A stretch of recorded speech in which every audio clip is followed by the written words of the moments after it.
Imaginez la scène. Un soldat allemand serre sa mitrailleuse en 1942. Avançons jusqu'à aujourd'hui. Un soldat moderne tient une arme qui semble identique.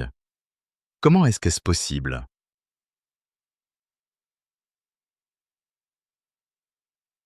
La réponse se trouve dans la pièce d'ingénierie militaire la plus brillante jamais créée.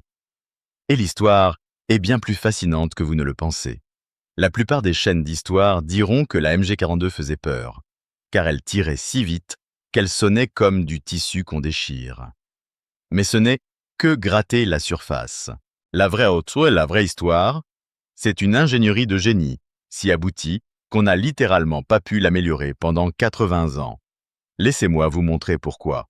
Notre histoire commence dans les tranchées boueuses de la Première Guerre mondiale, avec une bête appelée MG08.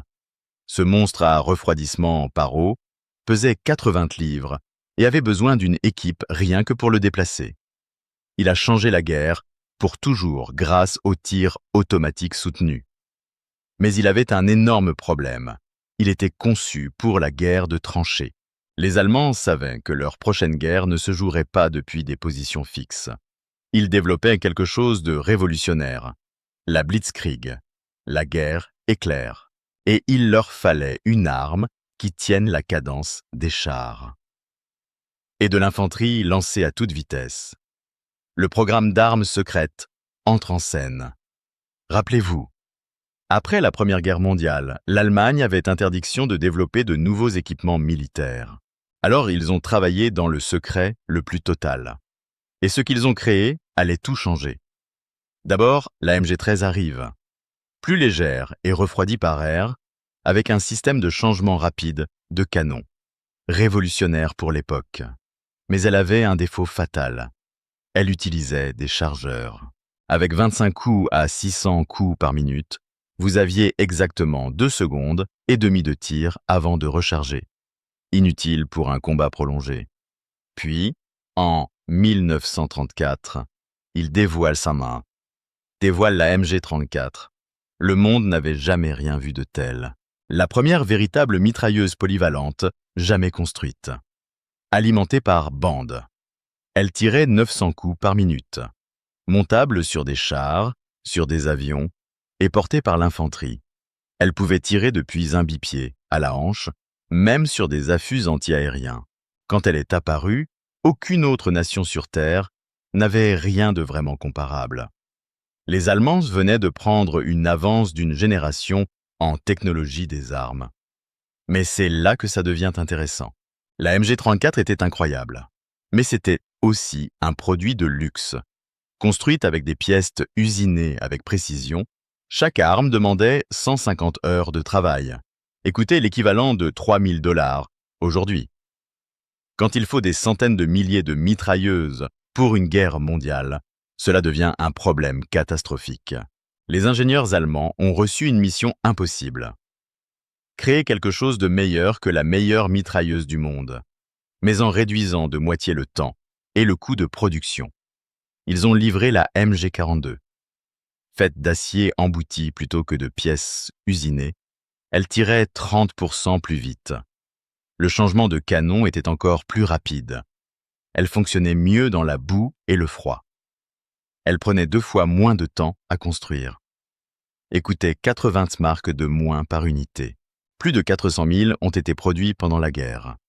L'arme utilisait un système de culasse à verrouillage par galet, où le canon et la culasse reculaient ensemble. 2 galets formaient un mécanisme si efficace qu'elle pouvait tirer 20 coups par seconde. C'était tout simplement un chef-d'œuvre d'ingénierie, d'une efficacité remarquable. Mais le vrai génie ne venait pas seulement de l'arme, c'était tout le système construit autour d'elle. Prenez les boîtes de munitions. Tandis que les soldats alliés se débattaient avec des boîtes encombrantes. Les boîtes allemandes avaient des poignées rabattables avec une prise en cuir, placées pour emporter 2 d'une seule main, ou pour les rabattre à plat et les empiler dans les espaces exigus, étanches, fixables au ceinturon, compatibles avec leur système de trépied.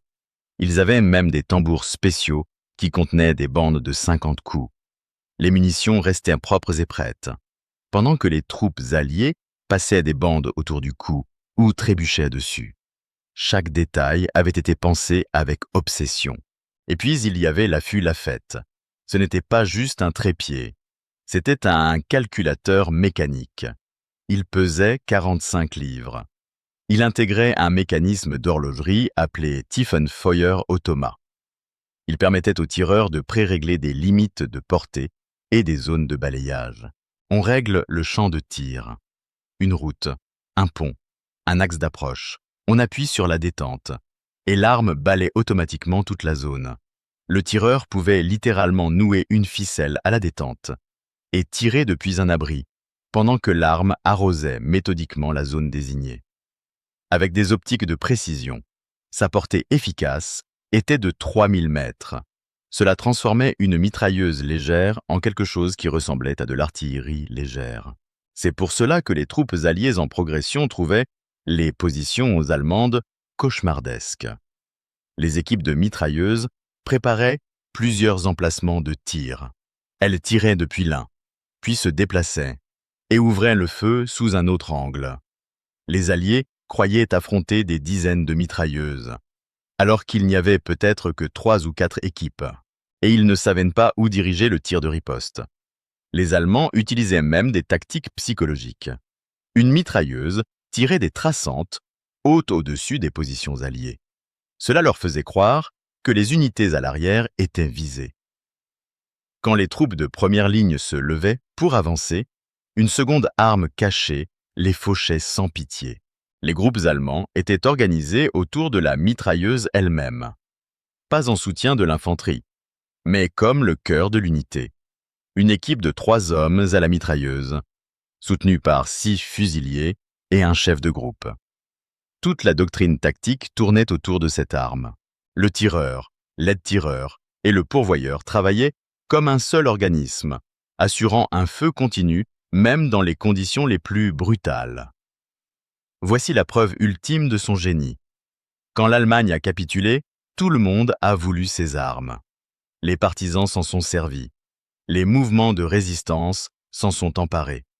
Des nations entières en ont fait des copies, comme la M53 yougoslave, qui a servi pendant des décennies. Les États-Unis ont essayé l'ingénierie inverse sur des MG42 capturés, dans le projet T-24, mais ils ont complètement échoué. Ils n'ont pas pu égaler la cadence de tir, ni résoudre les problèmes techniques. Ils ont fini par abandonner et ont simplement volé des éléments de conception pour la M60. Et voici le plus fort. Quand l'Allemagne de l'Ouest s'est réarmée dans les années 1950 et a rejoint l'OTAN, elle a regardé les mitrailleuses américaines et britanniques et a dit, en gros, non merci, on avait déjà mieux. Elle a repris ses vieilles MG42, les a rechambrées pour la munition standard de l'OTAN et en a fait la MG1. Quelques réglages plus tard, elle est devenue la MG3, avec une cadence légèrement réduite à 900 coups par minute, pour un meilleur contrôle et une meilleure économie de munitions. Cette arme, fondamentalement inchangée depuis 1942, est encore en service dans des armées modernes aujourd'hui. On la monte sur des véhicules, avec vision nocturne et tourelles téléopérées. Elle utilise des versions modernes du même affût de type Lafette. Mais au fond, c'est la même mitrailleuse, conçue il y a 80 ans. Quand l'ingénierie est aussi bonne, elle refuse simplement de mourir.